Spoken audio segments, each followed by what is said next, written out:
Casca is my current favourite female character in anime. The irony of this is that it's one of those Schrodinger's problems. Like, I always enjoy seeing competently written female characters, like with Fujiko Mine, for example, like with Cheryl. And the irony of that is that has nothing to do with them being female. That's just them being written competently. So it's a kind of catch-22 thing, isn't it? You know, we don't see enough of them, but when we do see enough of them, then it's no longer remarkable, which is a crying shame. But as it stands at the moment, I really, really like Casca's background, her arc. She has an arc in the story in which much to do with her relationship with Guts, but also how it allows her to grow different sides to herself. Sides that I imagine some people might find disagreeable with, given that she becomes more feminine in certain respects. She lets her armor down in certain respects. But I think that for me, like, it was just a joy to see her firstly prove how capable she was, and secondly to rise to the challenges that she had, and thirdly to find some joy in life outside of combat, to find some joy with someone. Like, one of the things I want to mention as well is that this is just the reputation that I had heard about at Berserk. But people only ever seem to mention, at least in my mind, the relationship between Guts and Griffith. But for me, it becomes more of a trifecta. Everything that happens between Casca, Guts, and Griffith, in whatever direction you want to play it in, is all compelling. So is that just my bad perception there? Or is it generally the case that people don't bring Casca up that much relative to Guts and Griffith? I think that they don't, because I think that there are people that don't feel as positively about her character as you do. I am not one of those people. Generally, especially when you're only considering the 97 anime. I think that she is a fantastic character therein. Yeah. And there's a lot of character growth. There's a few things that, like, people would take umbrage with that I would, have a conversation about and can see where they're coming from. But generally, like, I think that she, like, the story would be far, far less without her, and not because of her utility to the male characters, but just because of her herself being awesome, being a really interesting character, and yeah, I mean, her relationships with the male characters, but again, it's not she's I don't think that she's just there to benefit the male characters. No, like, I think that in her own right, she's really, really fascinating. I do think that, man, just, I can understand what happens in the end, like the act that occurs in the end, and then the fact that, like, how she's rendered in the chapters of the story after that can make it seem like, well, they're using this character as a means to make you mad at the villain. Yes. And to give Griffith a reason. I'm sorry, to give Guts a reason to be mad. Yeah.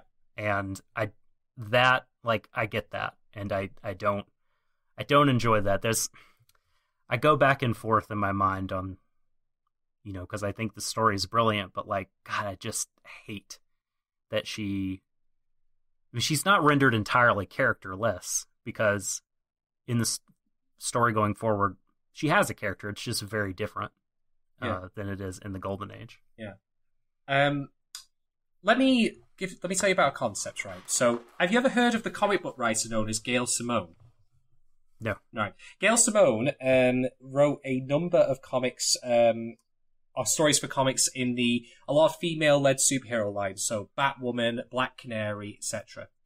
She coined a term once in response to a story that happened in a Green Lantern comic. The term that she coined was called women in refrigerators. There's not much funny about this concept, unfortunately, even though it's made funny by the name of it. But in this story, Kyle Rayner, the Green Lantern of that particular story, he comes home one day and finds his girlfriend, and I am so sorry, I don't even remember her name off the top of my head, which actually I feel a bit ashamed about, because in a thing that I'm trying to talk about where it objectifies women, I can't even remember her name.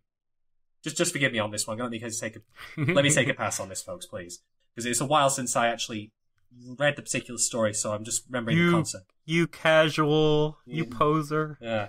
But he finds that she is dead and has been stuffed into a refrigerator. And this all happened off panel.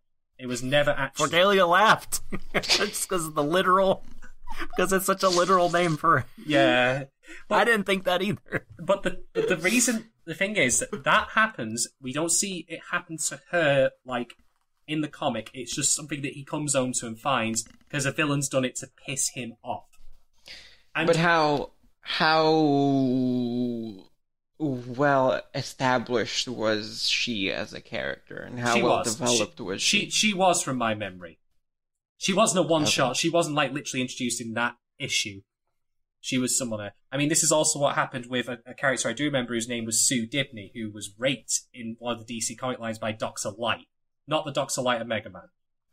I was going to say, no, what was that old man thinking? Yeah, but no, like, that was not really so much about Sue Dibney's character as it was what it meant for the male characters. And that's the thing that Gail Simone got at. So often than not, in the comics industry at least, from her perspective, horrible things were done to female characters to benefit and advance the arcs of male characters. Now, does that sound, unfortunately, a bit close to home with the subject matter we're currently discussing? I mean, it's literally what you just described, Doc. So... I think that there's a lot of that there at the end, but I am hoping, and we're talking about not 97 Berserk a lot here, so apologies for that. Like, I hope that there's more to it, because the story is still ongoing. There's thing. Still a chance for her to kind of be made whole again. Yes. This is the thing, though. Like if you wanted to take a feminist reading of Berserk or not, you can't, because it's not done. There's a question mark. In my mind, if you want the story to end satisfactorily, Casca needs to return, and there needs to be discussion of what happened. Like, you know, she needs to relate what it means to her that she went through this, to deal with the raw emotion of it, and then to have her work with guts to actually contribute to Griffith's downfall. If she remains sidelined, or if she gets benched after a return, I think it would be awful. I think it would ruin the whole thing. It would be terrible. It would ruin the whole thing. I am more than okay with horrible things happening to characters as a narrative tool, and I don't particularly care about their gender or whether something adheres to a certain trope. I don't think it's fair to hold this against Berserk. I'm not. I'm absolutely not. Despite that, I'm actually somewhere in the middle ground between saying that Casca is a good character and that Casca is a bad character. I don't think she's great to begin with. She is really shown as trying really hard, but is always shown with a certain degree of weakness, with a certain degree of being a bit too easily swayed by her emotions, and that's persistent throughout the entire thing. There is character growth, and I really like what they did with that, but I don't think she entirely escapes other tropes that are very indicative of, like, female characters of the era. So I don't entirely think she's an incredible character. I think it's about more than following a trope. I think it's just, like, in the fucking tradition of stories written by men, comics colored by men, like, with male viewerships, large, like, you know, use women for something other than objects to be raped for their men to be mad at, like, and fight over, like, that's it's tired. Like, it's tired, the trauma, like, that, you know, to have, like, rape be the trauma of the past. Why not another trauma? You know, to have steal your girl and sexually assault her, like, or, you know, like, I feel like it's not just the fact that it's a trope, it's this trope. And it's that, like, it's to do with the long history of seeing it and everything. So, I mean, I think you can, if you're going to do it, this is about as well as you can execute this kind of thing, because it does get an emotional response out of you. Because Griffith is absolutely, like, horrifically vile and disgusting when he's using her as an object, and it just looks at guts the whole time. I mean, it's brutal and it's harrowing and it's like it's incredibly emotional, but just as a piece of storytelling abstracted out from the Berserk story, like it's just I think enough with that. I think the biggest reason why this case in particular is why this is probably one of the best ways to do it is entirely because it is Griffith. It's not, I don't know, Zod, or it's not some bad Kneel guy. before Zod! Sorry, I've been waiting all cast to make that joke. It's not Dr. Octopus. It is Dr. Octopus. Holy shit. Oh no! Oh god. I'm gonna throw up. Well, what I was saying, I wasn't actually taking that. But what I'm saying is, it's not some nameless bad guy. No, that's right. Yeah. So it works within the trifecta, as you called it, of characters enough for it to ascend beyond just let's just maim this character so the protagonist is mad. Yes. Yeah, I think, you know what? I think I agree. Like, I think that we're given so much context that it doesn't come off as tropey or just a device. It's like, hey, guess what? Women are sexually assaulted because a lot of men are assholes. And here's someone being the king asshole, right? Yeah. But like, it's all the context before, during the Golden Age arc, after, like it's kind of a part of her life. It's not just like a device to shock you, and then we move on to something else. And Griffith does it entirely because he sees them a bit closer together from the back of his wagon. We'll get to that later, but the reason I'm bringing this up, I'm not actually in agreement with this principle myself. I'm just playing devil's advocate here to address what I think that people might feel about Casca's role in the show. And again, the question mark, we don't know what happens next, because Miura, unfortunately, is too busy playing fucking Idolmaster, you fucking... Finish the fucking series! Sorry. As far as I know, like...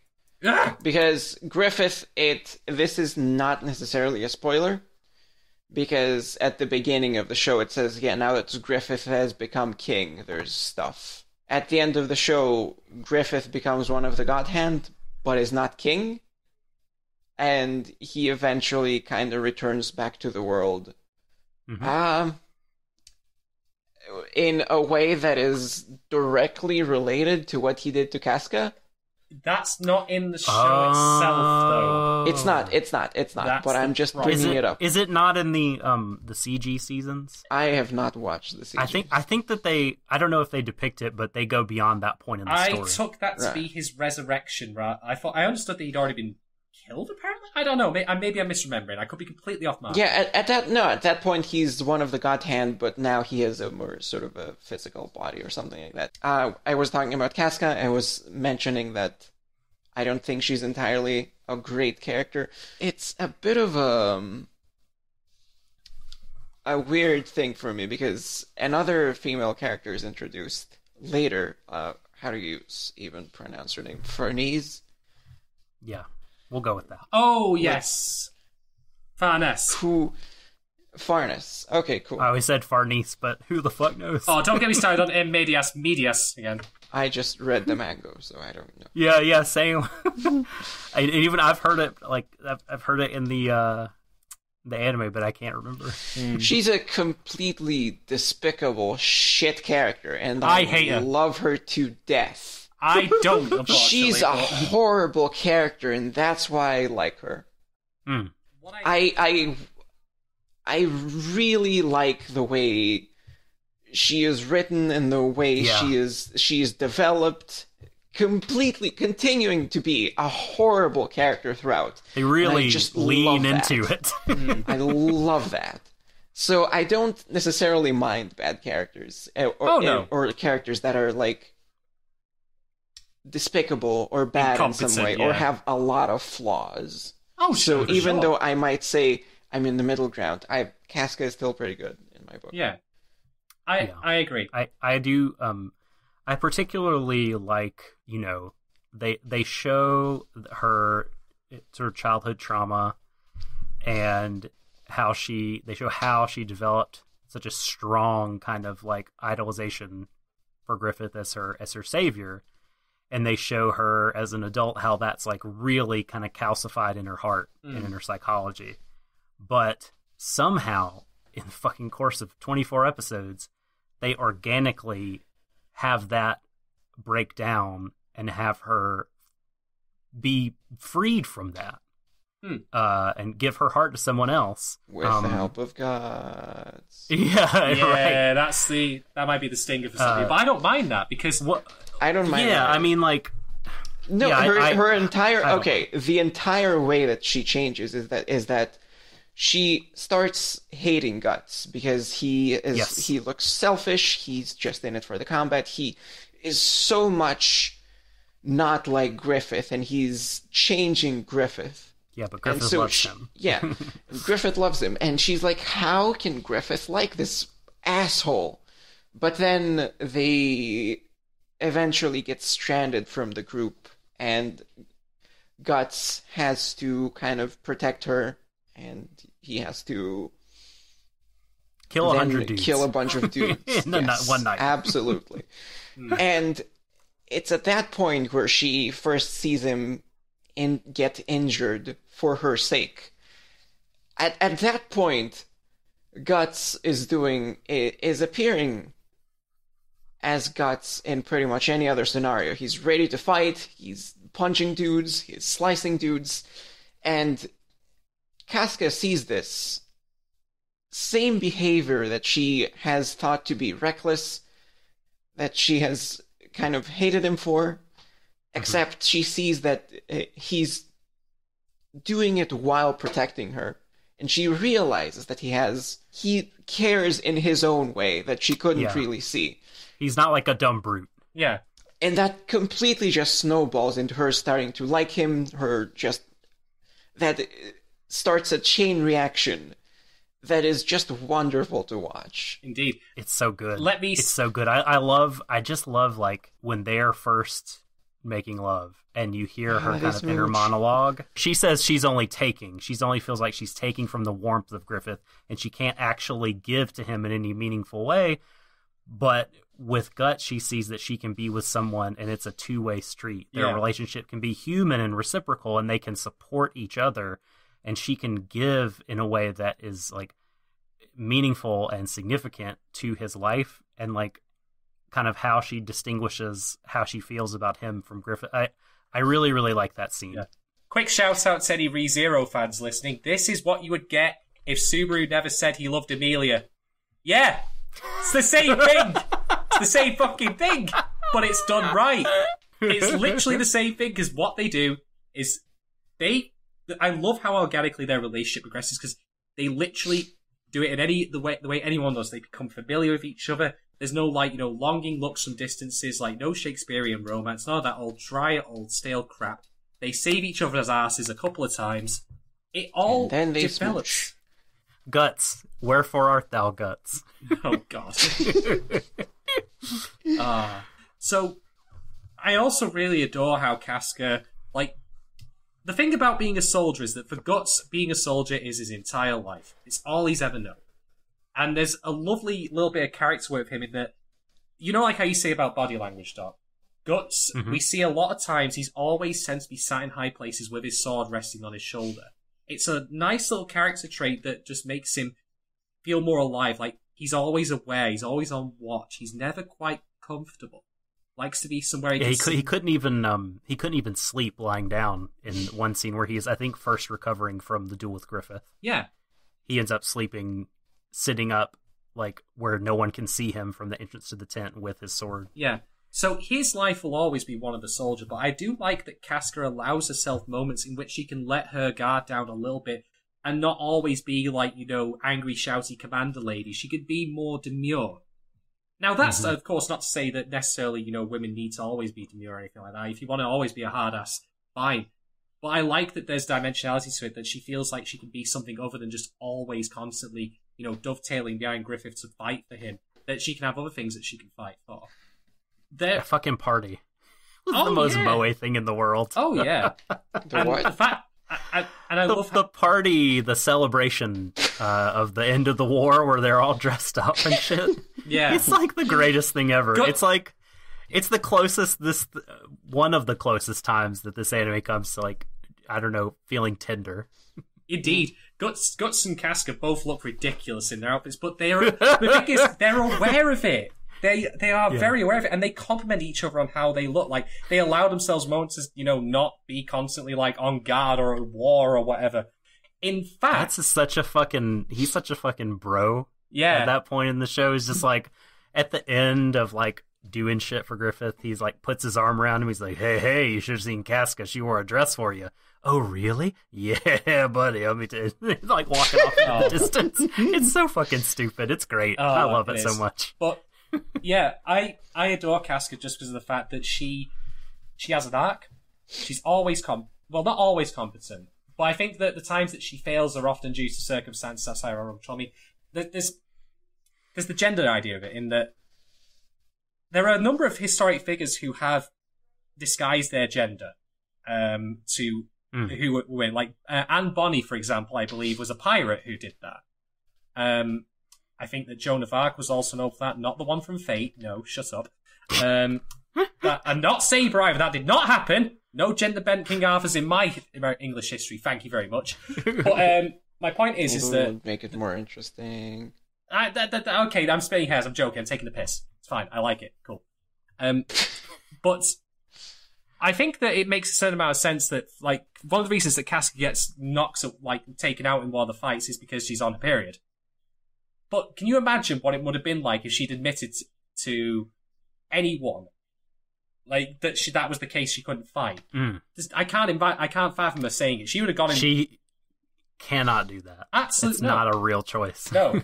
I mean, I mentioned before that the Band of the Hawk even seemed to look down on her a little bit for a gender. Like, a lot of the men call her big sister. I think that's actually, like, they really, really care about her as a commander. For sure. But for me, to me at least, like, even though you've got the big there, sister feels a bit too closely familial. All of the men that she encounters who on the battlefield who corner her somehow or another, like, they always want to ring. Because that's what they do, because they're shitheads. Adon in particular, like, I love the fact that it was her that ended up killing him. Like, he has hounded her throughout most of the show. This guy is a fucking cockroach. Well, he's so great. He's the worst. He's a fucking shithead. And I'm just continually living. Yeah. And so here he is making these statements like, I'm going to have you parade around as my army's prostitute, blah, blah, blah, blah, blah. He's been very specific about what he's going to do to her. And then she just fucking ends him, even after he tricks her with a trick shot crossbow thing, because he's a prick. And you know what? That's the thing, the paradoxical thing, like I came back to the start.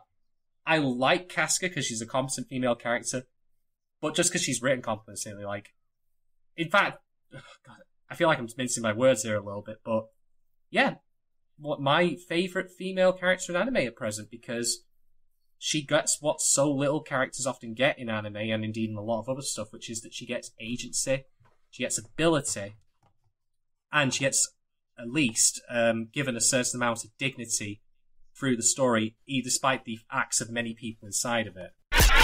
You've been experiencing an excerpt from the Warui Deshou anime podcast. To get the full episode or any of our full episodes, you can subscribe to us on iTunes, visit our page on SoundCloud, or go to waruideshou.wordpress.com.